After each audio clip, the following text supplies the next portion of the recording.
First కడాయి పెట్టుకొని దాంట్లో నూనె వేసి చిటికెడు ఆవాలు వేసినాక అల్లం పేస్ట్ వేసి బాగా వేయించినాక అది కొంచెం బ్రౌన్ కలర్ వచ్చినాక ఆనియన్స్ అన్నీ వేసి ఆనియన్స్, కర్రీ లీవ్స్, పుదీనా లీవ్స్ వేసి బాగా వేయించాలి.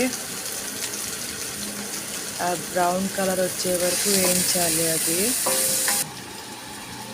వచ్చాక మనం మటన్ ముక్కలు వేసుకోవచ్చు.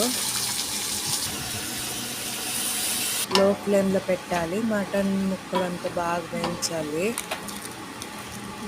వేగిన తర్వాత పసుపు, కారం పొడి,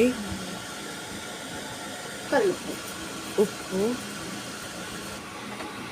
వేసి బాగా వేయించుకోవాలి.